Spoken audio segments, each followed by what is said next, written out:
It seems to me that Jewish involvement then in that transatlantic slave trade precedes by many, many years, perhaps by 1,000 years, the actual beginnings of the transatlantic slave trade. And let me explain. It seems to me that the most important theoretical underpinning for that transatlantic slave trade was what has come to be known in many quarters as the Hamitic myth. Some people call it the curse of Ham story. When the slave trade developed, beginning in 1441 and for hundreds of years thereafter, people who prosecuted that trade looked around for intellectual justification, for rationalizations, for pretexts, if you will. And a variety of pretexts were advanced to justify the slave trade, to allow people to sleep well at night, for their consciences to be clear. One justification was that Africans were heathens. They weren't Christian, they were heathens, and therefore it was all right to enslave heathens. It would not be all right to enslave one's Christian brother, but it would be okay, it would be morally justifiable to enslave a heathen. That was one kind of rationale that was advanced to justify the slave trade. Another rationale was that Africans were less than human. Africans were devoid of reason, could not reason, were a subspecies of creature. They weren't human, and therefore again, whereas there might have been some moral opprobrium attached to enslaving one's fellow human beings, in the case of Africans, since they weren't quite human, that kind of treatment of Africans was okay. The authority for this idea was said to reside in the book of Genesis, in the story in the book of Genesis. Now, there's a story in the book of Genesis, and there's an interpretation of that story that allowed it to be used to justify African slavery, and they're two different things. The story in Genesis is in Genesis. It's been in the Bible ever since. But the sort of spin that was put on that story that enabled it to become the basis for the Hamitic myth actually comes out of the Talmud, the Jewish holy book, the Talmud. Somewhere around 500 AD or thereabouts, the Babylonian Talmud. Let me just describe the difference between the story as it appears in the Bible and the story as it was spun in the Talmud. According to the Bible, Noah, after the flood, apparently had a vineyard someplace, and he partook of the wine that was produced out of his vineyard. He got himself drunk one night, went into his tent, took his clothes off, as people often do when they get drunk, and according to the biblical story, he had three sons, Ham, Shem, and Japheth. Ham apparently entered the area where his father was lying in his drunken, naked stupor, and Ham, in an act of disrespect, gazed upon his father's nakedness, and apparently went back outside and informed his two other brothers of his father's condition. According to the biblical story, the two other brothers then came inside the tent or wherever, and out of respect for their father, they kind of backed into the tent. They would not look directly at him in his naked condition. They backed into the tent, they covered him with some kind of a garment, and according to the biblical story, when Noah revived, when he, arose from his drunken stupor and realized what had happened, he then cursed Ham's son Canaan and all of his descendants forever, and said that they would be the servants of the descendants of the other two brothers, Shem and Japheth. Somewhere along the line, I'm not quite sure how come, but somewhere along the line, somebody came up with the notion that Ham was the progenitor of the African race, and Shem was the progenitor of the Asian race, and Japheth was the progenitor of the European race.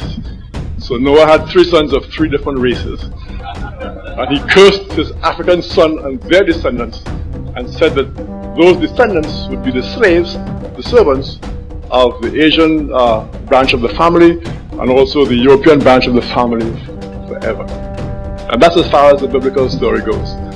The Talmud, which of course, my understanding of the Talmud, I'm no expert in the Talmud, but my understanding is that the Talmud consists of interpretations, what they call glosses, on various biblical stories.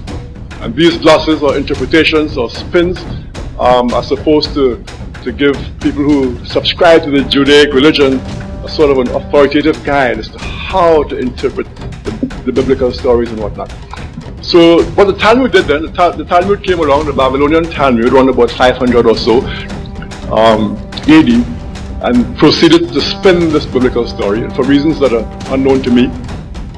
But Ham, again, was said to be the progenitor of the African race. Now, interestingly enough, I've read someplace that early Christians also accepted this notion of Ham being some sort of progenitor of the African race. But apparently, in the Christian tradition, the kind of, overtly racist implications of that fact didn't develop in the same way as it developed in the Judaic tradition. According to the Talmud, Ham was the original African, and when God, through Noah, cursed Ham and his son Canaan and all his descendants, he was in fact cursing the African race. Now, this was the unique new element to the story that the Talmud originated. That the curse on Ham and Canaan was not only a curse on an individual and his family, but it was a curse on a race. So here, this is the contribution then of the Talmud. That God, through Noah, cursed the African race. And the Talmud proceeded to embellish the story in the most delightful, should I say, ways. For example, the Talmud said that there was ample proof that God was in fact cursing the African race. It said, for example, that because Ham had gazed upon Noah's nakedness in the dark of night, that the African race was henceforth turned black, so that the blackness of the African became a sort of a visible indication of that curse. Now, these Jewish rabbis, the sages, they call them, wise men who put together this Talmud, they actually invented. I mean, they sort of elaborated on the biblical story. It's like a jazz musician who improvises. Well, they improvised on the story. They did a whole elaborate improvisation in the story, and somehow, Lord knows how come, but they came up with the notion that Ham, when he went into that tent and looked upon his naked father Noah, that Ham buggered his father. He had anal intercourse with his father.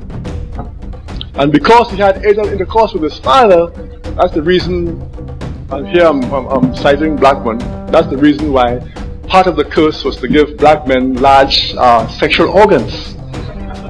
So all of this was part of the curse. The black skin, the big eyes, even the kinky hair too, big sexual organs, all of this.